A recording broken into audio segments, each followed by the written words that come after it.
Next, we will hear from Ms. Padilla of the Philippines Customs. Hello, good afternoon, distinguished guests. So I'm Kayrel Padilla, and I'm from the Philippine Customs. So it's actually an honor to be speaking with you today, and of course to share the border security measures of the Philippine Customs. So over the 15 minutes, I'll be discussing the strategies and initiatives of the Philippine Customs in combating counterfeit goods and entering into Philippine market. All right, so since we have limited time, my scope of presentation is first, border enforcement and practice, the collaboration of Philippine Customs with local agencies and international agencies, and of course the private entities, or we call it stakeholders in the Philippines, and some of our successful cases and challenges that we face right now. Okay. All right. So it was only in 2008 that the Philippine Customs established its permanent office of the Intellectual Property Rights Division. So it is in compliance with the TRIPS agreement and of course the Executive Order number 736. So currently the Philippine Customs is also a member of the National Committee on Intellectual Property Rights, or we call it NCIPR, which is an interagency body that formulates and implements plans and policies, as well as to strengthen the protection and enforcement of intellectual property rights in the country. Sorry. Okay.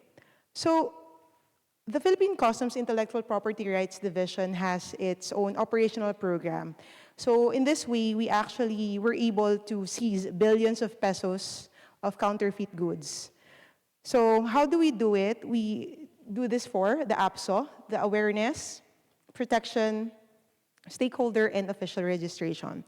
So as for the awareness, we inform the stakeholders that they can actually record their IP rights in the Bureau of Customs so that we can also protect their shipments. Next is we provide protection in the market.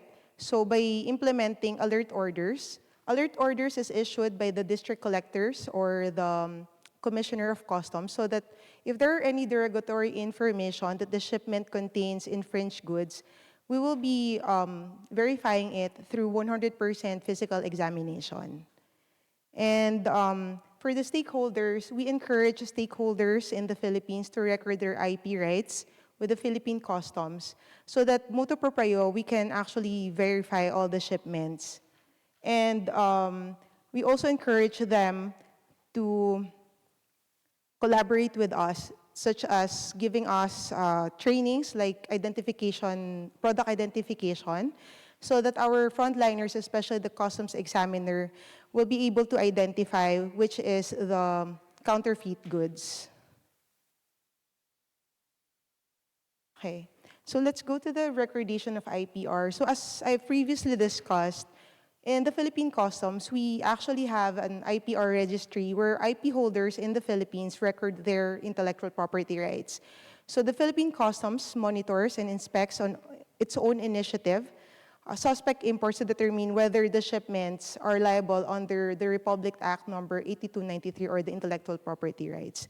So this application is actually voluntary, but it's for a fee which is minimal. It's around 2,000 pesos or probably around 5,000 yen.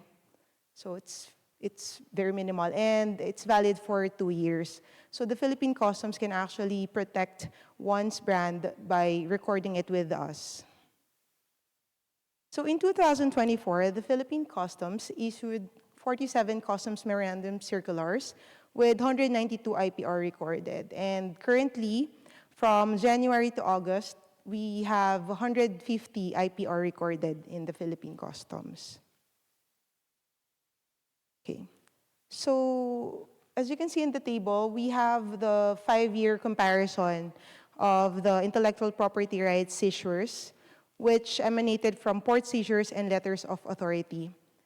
So here, the highest number of seizure cases recorded is in 2023, which is 268, worth 25 billion pesos. And the highest estimated value of seized good is recorded in 2024, which is 34.69 billion pesos. So most of these seizures emanated from the letters of authority. So the letters of authority is issued by the commissioner, wherein some of the or specific customs personnel will be able to inspect storage warehouses which stores imported goods. So through the implementations of letters of authority, we will be able to verify if the storage warehouses keeps imported goods which were not paid of like duties and taxes. And also we can check if they are storing counterfeit goods. So as you can see, the Philippines is composed of like 7,000 or more than 7,000 islands. So it's really hard for us to secure all the borders. So sometimes, or sometimes it happens that direct smuggling happens in the Philippines. So how do we apprehend those directly smuggled into the country? By issuing letters of authority. So we can inspect the storages and warehouses all over the country. Okay, so this is just the IPR port seizures. It's the same.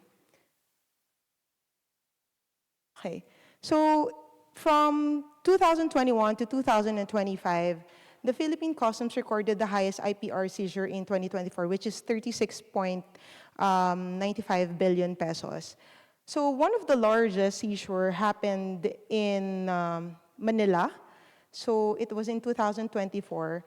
The IPRD, or the Intellectual Property Rights Division of the Philippine Customs, was able to apprehend knockoffs of luxury brands such as Gucci, LV, Hermes, which is valued at 11 billion pesos. So in the Philippine Customs history, it's still the highest from 2021 to 2025.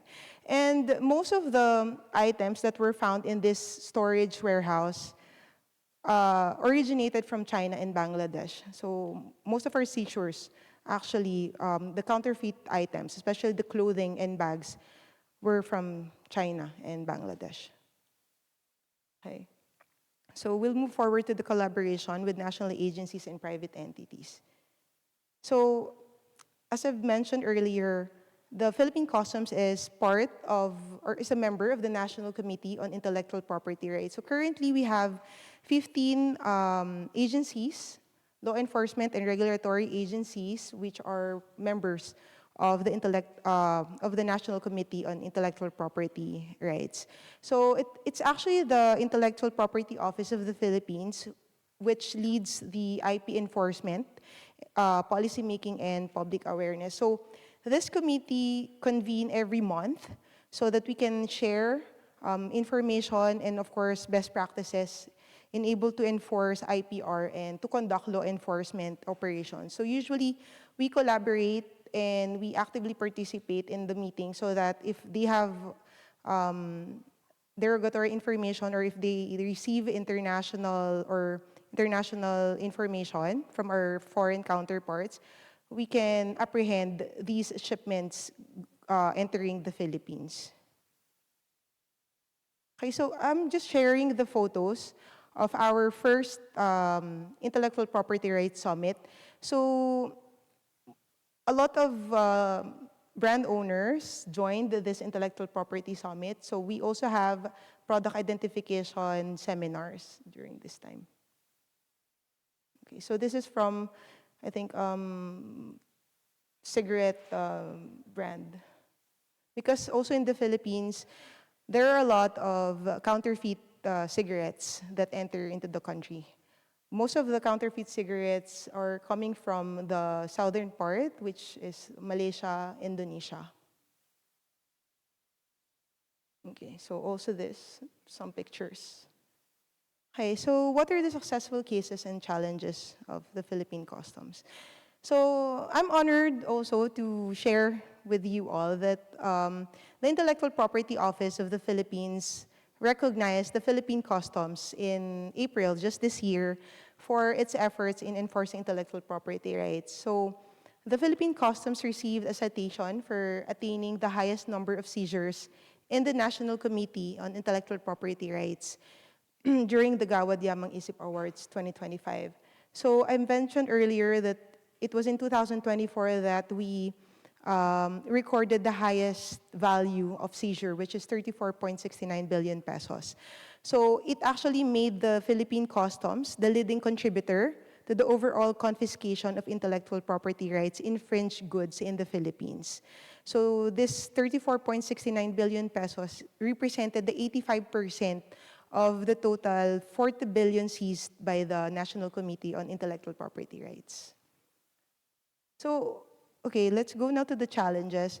So as we all know, e-commerce is becoming the main thing, and we have yet to issue policy on how to inspect these shipments consigned to online platforms. So we are now collaborating with other regulatory agencies so that we'll be able to identify if these shipments actually contain counterfeit goods. Also, one of the challenges would be coordination issues between various enforcement bodies. Even though we have this committee on intellectual property rights, sometimes it's still a little bit hard to coordinate with each agencies in the Philippines. And lastly, it's more of lack of personnel with IPR expertise in ports of entry. So as I've mentioned earlier, Philippines is comprised of 7,100 plus islands, and we only have 17 collection districts. So it's hard for us to train a lot of our customs examiners in product identification, but we're trying our best so that most of our customs examiners will be equipped with such knowledge. So I think that's all of my presentation today. Thank you. Thank you very much, Ms. Padilla, for your presentation.